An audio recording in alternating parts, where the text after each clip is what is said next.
Okay, testing, testing. Hey guys. Hold on. Let me close my kids' door.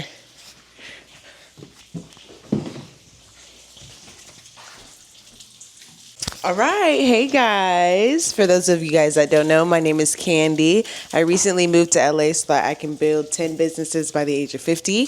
And now we're here.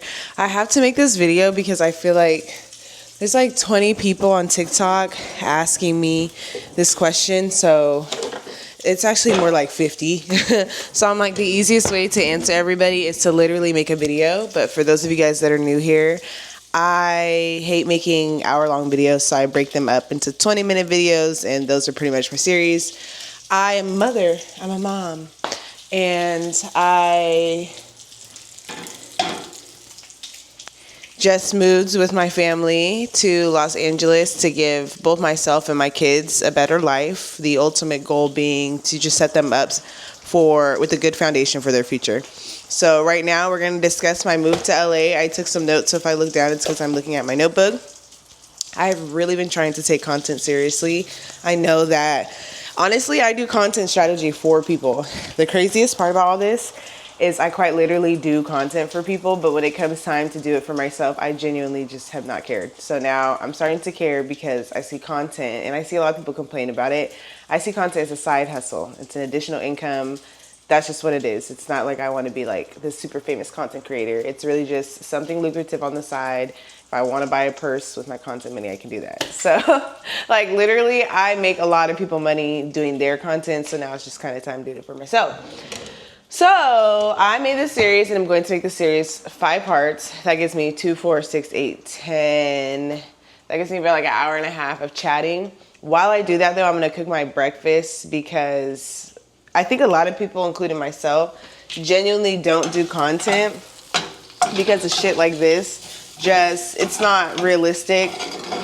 It's not realistic to always have like a time to sit down, write out content, figure out how you want it to be, how you want to place yourself. Like, it's just not realistic to do that. So I'm learning, as you can see with my content, I used to try to do all the overly editing. I'll likely eventually pay for someone, but for right now, which I know a lot of you guys are new to my page, so I have to explain this stuff. You will not see that with my content.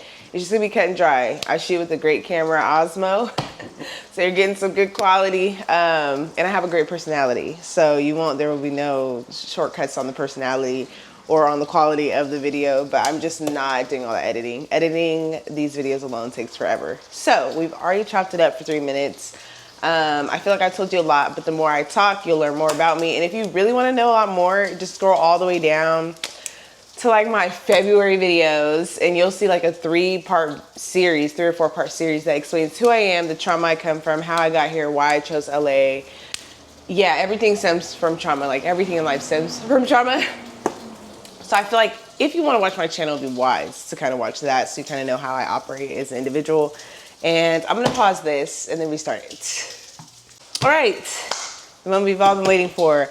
Moving to LA, what no one tells you. All right, so I'm just going to jump right in. I feel like a lot of people move to LA for maybe what they see on TV.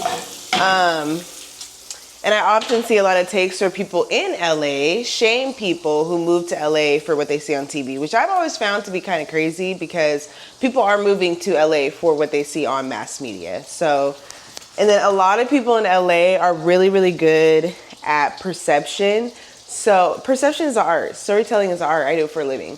So a lot of people here are just really, really good at it. So people like to move to LA based off of like, haven't you seen those videos where people are like, oh my God, there's coffee shops out there, like I have to visit it. Please take my word. I moved to Texas off of this, not LA.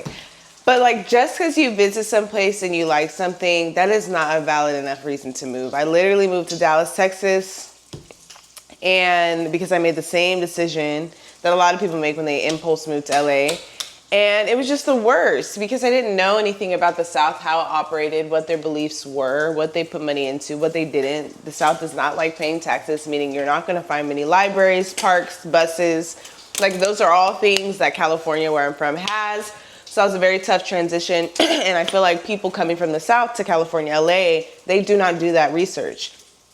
Understand the state that you're moving to, okay? So if you're from the South, where when I moved to Texas, when I moved to the South, they did not like LGBTQ anything, okay? Starbucks, I worked at Starbucks as a manager. They have a Pride Month. During Pride Month, they would make sure that we did not promote that it was Pride Month. So there's little shit like that that I'm like, understand if you're moving from someplace that operates a certain way, don't come to LA. LA is such like a free ball place. Like you see everything here. Like any crazy idea that someone has, you see here. So I say all that to say it's important to know what you want to do when you move here, before you move here, because it's very easy to get wrapped up in what it is that you see people doing, what you see them attending. Know what you want to do, and we're going to get into that. Let me flip my sausage. All right, next, I should put on tracking. Hold on, let me have it track me so when I move around, I'm not like having to switch this. Know who you're moving with. I think that should go without being said. Everyone acts like LA is super expensive. I can't quite figure out if I don't think it's expensive because I've been in California my whole life. I should have sauteed these first. This is not a cooking video, okay? This is, I'm making my breakfast and telling you how to move to LA video. So, I think who you move with is very important. Once you get out here, there's always someplace to live. There's always someone looking for a roommate. There's always someone. The thing is, I did that before moving here. So that leads me to my next point. And we can talk about knowing what to move for. Let me put that as a talking point for another video. That way I remember to do it. Know who you're moving for. Hold on, I gotta watch the video. Okay, so I kind of dodged like a lot of bullets when it comes to the whole roommate thing in LA, because my introduction to LA is less than conventional. I had an ex-best friend at the time from my hometown of Sacramento who became like a really big influencer here in LA. So because I'm loyal and was A1 day one, I would constantly get invited to like a lot of LA shit. I met a lot of LA influencers, basketball players, actors, a lot of people. So it wasn't just from her. I also just grew up in the entertainment industry. So by the time I got here, a lot of the people that I trained with growing up were living out here in the entertainment industry. So for 10 years, I would go back and forth and couch surf. I have no idea why people are opposed to couch surfing. I was peer pressured plenty of times by friends to move out because everybody needed a fucking roommate. But I was very comfortable in my small town of Sacramento. It's literally like a 50-minute flight from Sacramento to LA. Honestly, I have switched up how much I have visited LA. It started with me couch surfing on weekends, and I would come every weekend. So it started in like 2000. I want to say like I got pregnant with my first kid 2017. So like 2016, I started coming to LA, and I would just stay on the weekends, and I would stay with someone for the weekend. And he was cool, but like it gets really messy when you stay with people. People are messy. Everyone in LA is mentally ill. So that's like the quiet, I'm going to say the quiet part out loud. You either deal with people who are super aware and healed mentally ill, or you deal with people who are like, and like, I feel like it just depends on where you're at. Where you're at in life, that's going to determine who you attract in LA, okay? So at that point in life, I was just kind of, I don't know. I was friends with everybody. I was people pleaser. So I was staying on people's couches in LA, and I would just do dance classes. I would do a whole bunch of stuff, and I would party. But I am very calculated. A lot of people ask what my sign is. I'm a Libra. So while I'm going through all this, I'm not necessarily experiencing anything that's like, hey, like I want to move to LA, because I'm able to fly back home to my bed in 50 minutes. And like the latest flight leaves at 10, the earliest flight leaves in the morning at 4. Like I still have the flights memorized from when I just traveled. So it started as weekends, and then I would visit a friend and we would party super hard. I would, partying has never been my thing. I grew up in church, super isolated and secluded. I actually was raised in a cult. You get to know that. Go get to know more about that if you look down or scroll down. I have a video that kind of discusses it, but I might do a video on what it's like to actually be in a cult. But I didn't have much freedom. So by the time I got the freedom I don't want to say it wasn't intriguing, because it was, but because I was a 17-year-old runaway, I didn't have fucking time for it. So I would come party for my little weekend, and then I would go back home. Eventually that got tiring. So I started pushing my clothing line out here. So like there was a why to why I was coming here. Now I'm partying, but I'm also bringing clothes, getting models, meeting people, all that stuff. And in that time period, I got my own spot. My very first spot was in Boyle Heights. I had 2 roommates. It was awful. It ended so bad. I don't want to incriminate myself, but just know I got the last lick, and that makes me happy. But I definitely lived with girls who moved to LA, who said they had a dollar and a dream and got stuck working at Wingstop. Not that I job shame, but a lot of people move out here with a dollar and a dream and no fucking plan. And that's exactly what happened to my then roommate. But when I came out, I had already been visiting for years. I just got tired of couch surfing. So I legitimately would never be home. I would just be out partying and doing stuff. And so she got jealous because she always had to work. But like my clientele has never been like your traditional clientele. I've always had rich clientele, and I like it that way. So it keeps me away from certain things. Having wealthy clientele is what's afforded me to go back and forth between LA and Sacramento for years. So again, with this being the case, there was no real reason for me to move here because I was living 2 lives. So, and it works. It worked for me for a while. And then, and in all this, I could not figure out why I would move to LA. That's what I'm getting at. There was no reason for me to move from where I was comfortable to Los Angeles, California. Until what happened? One of the friends I was staying with, hold on, one of my clients. Until jealousy. One thing that LA has is a lot of jealousy. I don't think anyone really talks about it, and I think the jealousy stems from lack of... So people move here with a dollar and a dream.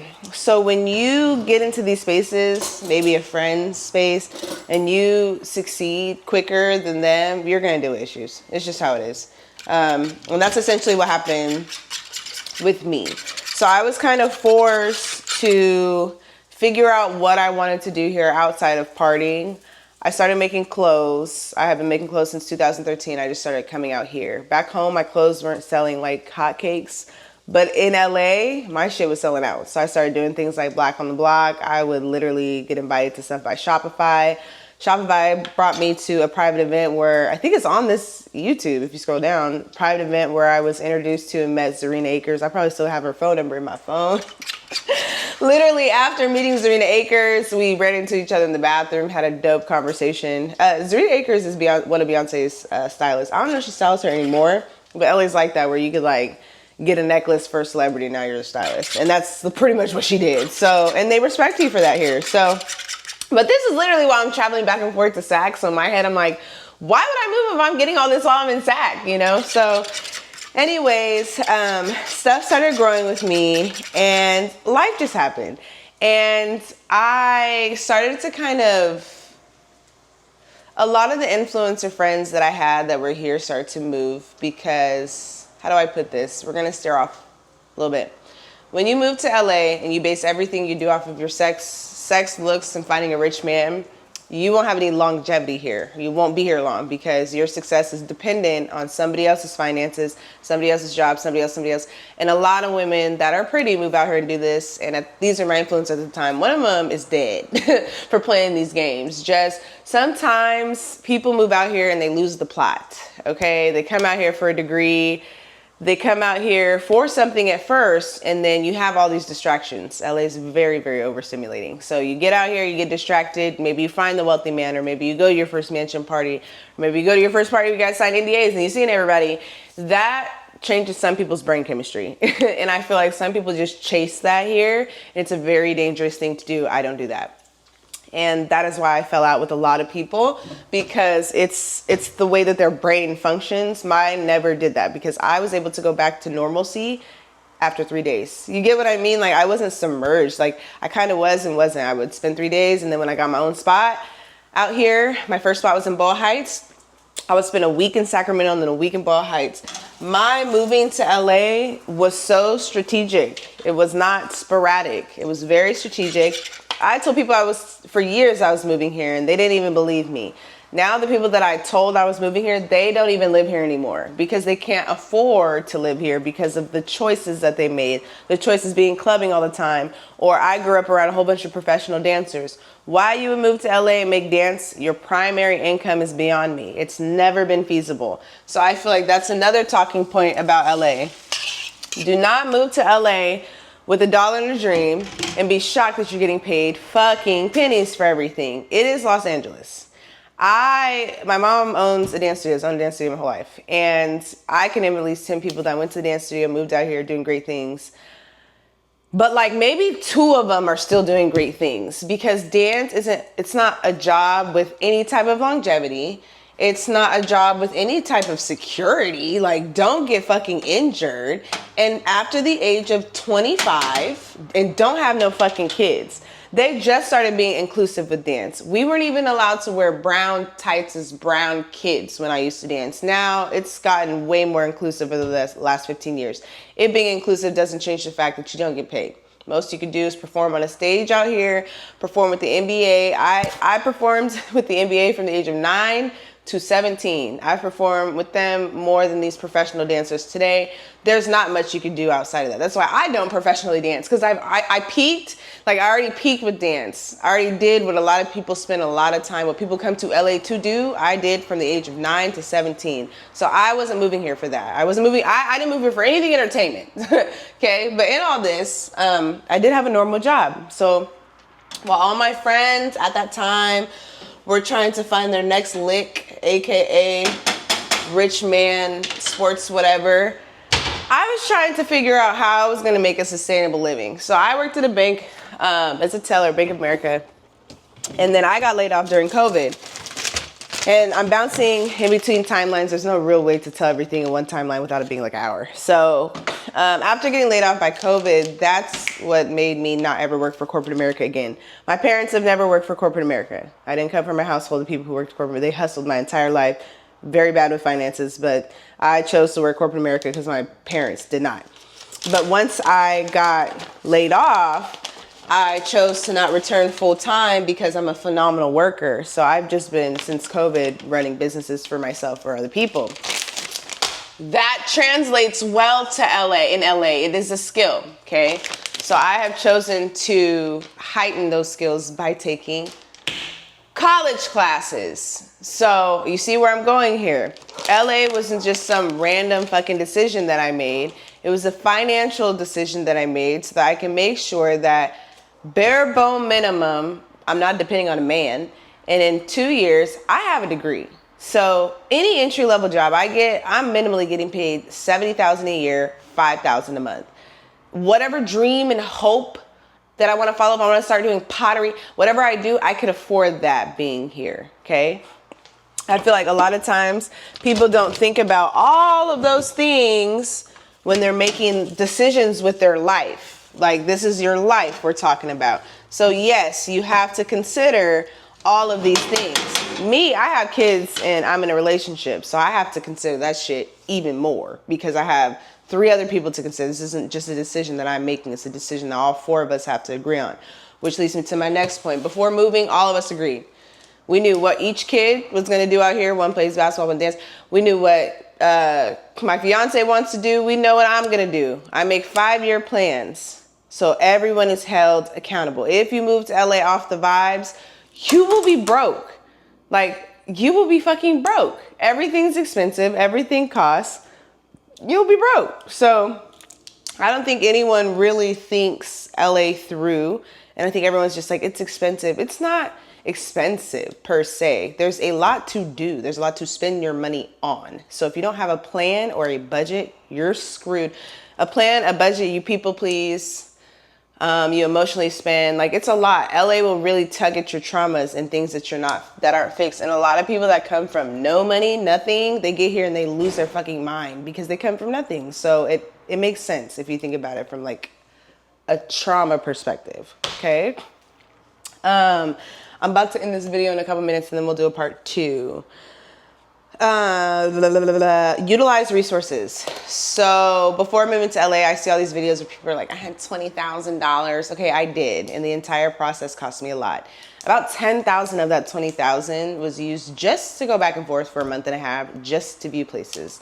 In LA, you cannot get a apartment without touring it. So if you are planning to move to LA, I would highly, highly suggest staying at Motel 6 in Inglewood. That's where I stayed. It's very cheap. Going and looking around for a week. Give yourself a week. Inglewood, Motel 6 is where I stayed. Walking distance from Metro. Metro, the bus system out here, I love. People hate the bus system. I think it's pride. But if you want to really explore LA and find those hidden pocket communities, take the bus, take the Metro. You'll see everything. It's beautiful to me. I get so many shots. Watch my videos. I love taking the Metro and the bus because you see LA for the beautiful place that it is. I didn't come here for vanity and club. I'm 32. I came here to build a foundation for myself, which was never built for me and for my kids. So, you know what I mean? Like, another thing about knowing why I moved here because by the time my kids do go to college, we live by the best colleges. So, you know, like every decision I have made in moving here has been very, very intentional. And none of it has been to get famous or whatever the fuck people move here for. I hate people that move to LA. They're like, I came here with $1 and a dream. And honestly, since I've been here for the couple months that I have, you'd be surprised at how many people are still to this day like homeless, singing on the streets. Like, yeah, follow your dreams, but it gets to a point where you need to just be responsible. So make sure before you move, you're fucking responsible. Like, LA is a big responsibility, so make sure that you're ready for it. But utilize resources. So when I moved here, I had already spent 10 grand. Again, I'm a 17-year-old runaway. If you want to know more about that, you can scroll down. I will find some resources. I technically said I was homeless. I had a home at the time in in Sacramento. We had a studio. Well, my fiance had a studio back there, and we would just like go back and forth between the two while we were looking because we didn't find it to be feasible. Like, be financially smart. It's not smart to have a 2-bedroom in Sac knowing that we're going to move in 30 days. Like, it doesn't make sense. So he kept a studio. The studio was so nice to where everybody was fine. We're going back and forth. But while I was here, while I was looking, I technically didn't have a place to stay. So I ended up finding a space, which if you want someone to help you with resources, I'm thinking about making it a service because it really is a lot. The most I could do is give you a video, but it is a lot of work to like walk someone how to move anywhere. So I ended up meeting with a couple landlords. Actually, I found these resources. So I found these resources because everything in my life has been off a hustle. Again, I come from the same Black community everybody else. We weren't taught about financial nothing. So I've always been operated finances off of, okay, if my car costs $3,000, I need to get $6,000 and then I get the $6,000. I've never had an issue getting money. I get money. Everybody knows me because I get fucking money. I can build a business from a dream. So getting money has never been an issue. That credit though, it has. So when I came out here, every landlord I talked to was pretty understanding of that. But my very, very first tour, the landlord was a white guy who was hella rude. He was like, I don't care if you have 20,000, 10, whatever dollars. He's like, your credit is bad. No one's gonna rent to you. So I don't let things like that deter me from anything because I feel like there's always somebody out there that wants some money and like, I always give what I want. So I kept touring places, but when I heard that, I just reached out to the closest community center near me and was like, hey, do you guys have any programs to help people move in? Lo and behold, the place that I called, literally, I don't even believe in church or any of that, God sent. They were like, we help with deposit and first month's move-in. I said, bet. So from there, and I still talk to her today, they really helped. So I was able to go back to Sacramento and know, okay, well, at least I have my deposit and my first month's taken care of. Now I just gotta find a spot. So I just kept being honest with landlords. I told them, I moved out at 17, been on my own. They asked for bank statements. When it comes to that kind of stuff, you got to do what you got to do. So if you're moving to LA for vanity, don't spend the money to do all that. Like, your dream isn't going to become in LA. Like, it's not. You have to be working towards something to move here to further work on it. Okay. So for me, I was already traveling back and forth. How do I put this without incriminating myself? I was already traveling back and forth twice a week. So this was actually just last year, 2025. So I was traveling Monday and Wednesdays back and forth to Los Angeles for school already. I got elected as fashion president of my fashion club or whatever at school. So I'm like, damn, can't run a club from Sacramento. Like, I was forced to move. I wanted to move the summer of 2026. Literally, I moved because of circumstance. So, but because of that, I don't stress over anything. Because I have been on my own my whole life, I've always had to navigate money from this place of like, it always comes, and it does for me. So once I got the help, that was the money coming. I had to find a place, and there was a spot that I really, really wanted, but the landlord was not answering. Now that he's my actual landlord, I get why. Super sweet old guy. But I had to like hound them, and yeah, that was a hellish experience. I'll tell you about when I move out, because he doesn't run anything. He has a property management company that does, and they were hell. So I already cussed them out. They're blocked. Like, oh my God. So I ended up moving in to my space, and yeah, they ended up paying. So in total, it cost me about $1,300 to move. So if you guys are looking for numbers, it cost me $1,300. And that's because I found a program that helped with my deposit in first months. And there are a lot of programs like that out here. The only thing about LA is a lot of the resources are based off of where you are. So because I was staying at the motel in Inglewood, they were able to help me because I was staying at the motel in Inglewood. So I'm telling you, stay at the Motel 6 in Inglewood so that you can go to this place that I went to. If you look up the community centers that help, you will find it. But I don't have resources outside of Inglewood. I don't even live in Inglewood. So let's start with that. They gave me the resource, and I ended up moving like far. I didn't live where the resource was given to me. And then like after 2 months of living here, they gave me a TV. They got beds for the kids. There's resources for literally everything in LA. So you just need to know what you need. So don't, like my first weeks, let me see where I'm at. Okay. My first couple of weeks moving out here, I did not party. I didn't do anything. I got to know my neighborhood. You have to know what it is that you want out of LA before you get here. Do not get here and expect LA to tell you what it is that you're going to do. So another notable thing, I did not move with a car. We did not want to move with the car.